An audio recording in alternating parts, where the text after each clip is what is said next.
Welcome to Gayatri's Cook Spot. I am Gayatri Kumar and today I'll show you how to make this beautiful sandwich roll and mini baguettes with sourdough. If you haven't yet subscribed to my channel, please subscribe so that you get notifications.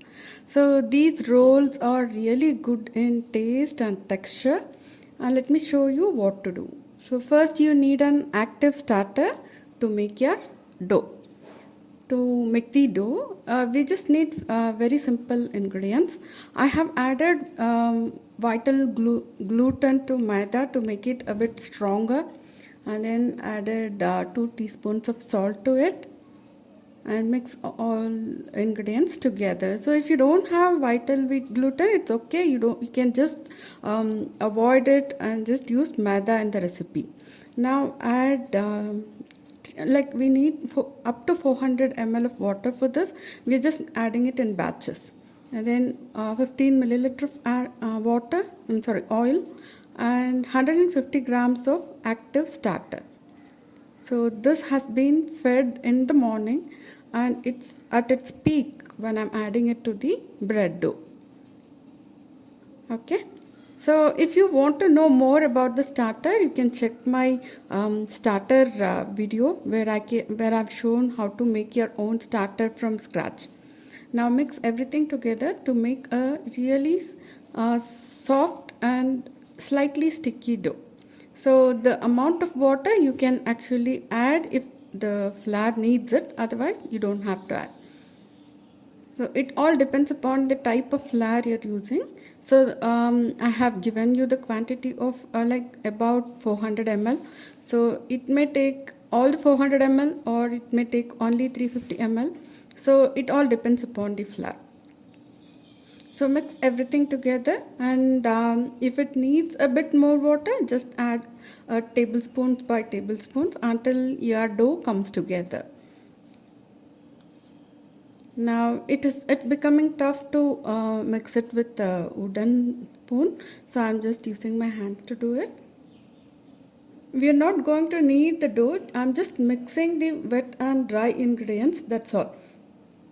This is a no knead recipe. We are not going to knead the dough at all. Okay. So once all the ingredients are incorporated and the dough is slightly sticky, just cover it with a damp cloth and just set it aside for 30 minutes. So this will help develop gluten. Now we are going to do the stretch and fold. So stretch and fold is the way to develop gluten. As we are not going to knead the dough, the stretch and fold will help. So every 15 minutes you need to do one stretch and fold like this, and at the end of 8 stretch and folds, your dough will be ready for the bulk fermentation. So I can check all my sourdough recipes in the YouTube channel itself. I have posted a few here, and if you have any doubts you can ask me in the comments. So after 15 minutes rest, you do the second stretch and fold. So as you do stretch and fold, the texture of the dough becomes smooth, and then it strengthens a lot. The gluten becomes stronger and it becomes more stretchable, more pliable, and even after at the end of 2 hours, it will even pass the window pane test. So this is one way of activating gluten in the dough. So the second stretch and fold is over. Now just keep on doing it at every 15 minutes. So after 7 stretch and folds and another 15 minutes later, I'm doing the final one. As you can see, the dough is really smooth to look at, and it's very soft to touch, and so stretchy, so pliable. You can just see the difference between the first stretch and fold we did and the 8th stretch and fold. So it develops a lot in the 2 hours. Okay. So after you do this, we are just going to cover it with cling film and set it aside for bulk fermentation. That is the first proving. It may take anywhere between 3 hours to 5 hours depending upon your climate. So if your climate is really hot, then it will take some 3 hours to double in volume, and if it's really cold it may even take 6 hours. But you just need to wait patiently until the dough doubles in volume. So now the dough is double. I'm just going to take it onto the counter.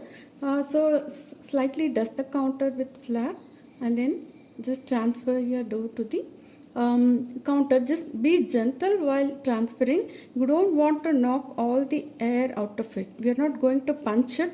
We are just going to handle it very gently for the second stage, that is the shaping stage. Okay.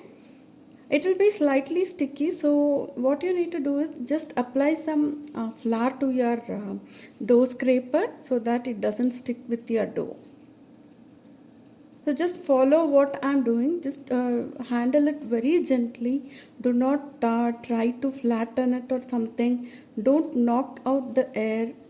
So that's how you actually handle your sourdough dough. So first I'll show you how to shape the mini baguette. I'm just dividing it into 2 equal portions. One portion I'm just going to do 4 baguettes, and other portion I'm just going to do 2 sandwich roll. So for the baguette I'm just dividing it into 4 equal portions, tiny ones. But if you want to do a longer one, you can just take one portion and roll it into one long baguette. Instead of 4, you can just do 2.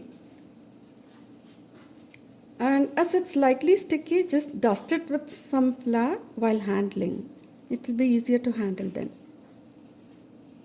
So first let us pre-shape it. So any sourdough, while shaping bread, you can't actually shape it at the first time itself. You need to pre-shape it and then let it rest for 5 or 10 minutes and then do the final shaping. So this is the pre-shape. Just set it aside. And after pre-shaping all the baguette portion, just let it sit for 5 minutes on counter, and then you can just do the final shaping and then let it go for the second proving. You need to gently handle the dough, just don't be rough. You can see that it's really soft and it's so nice to handle. So after this shaping, we will allow it to prove for another 1 hour or 1.5 hours. We need the bread dough to become 1.5 size the volume, the original volume, and then we will be baking it. So while baking, again it will rise in the oven so that it becomes nice and fluffy. So I'll just show you how to do the final shaping now. It's quite easy. Just follow what I'm doing and be gentle. Whenever it sticks, just dust it with slight flour. Don't add too much flour to it. Slight dusting so that it doesn't stick onto the counter. Keep your baking tray ready. Line it with parchment paper. It's better that way because if you are going to directly bake it on a tray, it's going to stick after it comes out of the oven. So it's better to line the baking tray with parchment paper and keep it ready. And once you shape all the baguette, you just place them on the tray, cover it and set it aside until 1.5 times the volume. Okay. So I may not be doing it properly. See, I'm not a professional. I'm just doing it at home. Even I'm a beginner. So please don't compare the video with all the professional videos and all. Just it's a basic thing you can do easily at home. That's what I'm going to show you. So just keep it aside and then we'll go for the sandwich rolls. For sandwich rolls, I'm just going to divide it into 2 equal portions. And then again we are going to pre-shape the dough just into a round roll shape. We are just bringing it with the help of your dough scraper. And if you like pull it towards you, the crust, the skin will tighten, and you actually get a nice round.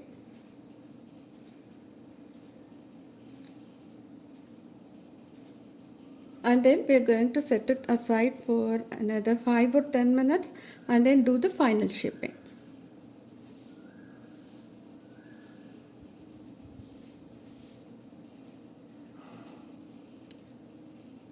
Just use your dough scraper to tuck it in the base and make it into a round roll.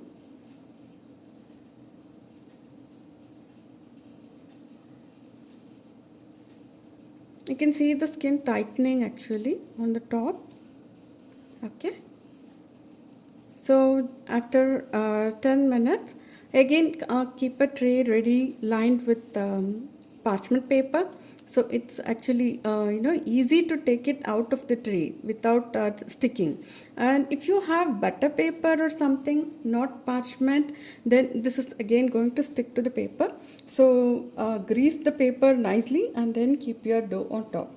And then cover and set it aside until it's one and a half times the volume. It shouldn't double actually, it's just 1.5 times the volume. So it may take 1 to 2 hours, and then preheat your oven to 250 degrees centigrade and then keep it ready. And we're going to bake this with steam. So in the lower rack, keep a tray ready. While preheating itself, keep a tray in the lower rack also. See, now I'm scoring the bread, and after scoring we are just going to bake it. The scoring is done because you know what, we don't want cracks at the sides of the bread. If you actually make a score on top, it will actually be a smoother bread. Otherwise all the sides you'll get all the cracks and everything, it won't be smooth at all. So that's why we do this. And you remember the tray we have kept at the bottom of the rack, right? So take some boiling hot water, and while you're keeping your bread inside, pour some hot water inside that pan, and that will help you bake with steam. So 20 to 30 minutes we are going to bake the bread, and see, it's so nice round, no cracks at all. And see the baguettes, they are really wonderful to look at. It's a really simple recipe, not too professional. If you are a home baker, you can just follow it easily. And then just cool them completely before slicing it. Okay. You remember I said that I added some wheat gluten to the Maida. So it will give some nice texture inside the bread. See, they are really soft. It's not hard at all. It's very soft and makes a really big burger bun or a sandwich bun. So I'll just show you how it looks inside. Just use a serrated knife to slice it into half. You can actually toast it and fill it with your favorite burger and some pickles and some greens and all those things, and then have it, enjoy it. See the you can see the the crumb is really has some open crumb, not too tight, and it's very soft. And now I'll slice the baguette and show you. Even it has a little bit of open crumb, which I don't get at all when using Maida. So adding gluten has actually developed the texture, and it's not the melt in your mouth kind of bread, but it's a kind of chewy bread, and it tastes absolutely delicious. You don't even want anything there, just keep on tasting it when you slice it. So I hope you enjoyed this video and found it useful. If you like it, please subscribe to my channel, give a thumbs up to this video. Bye.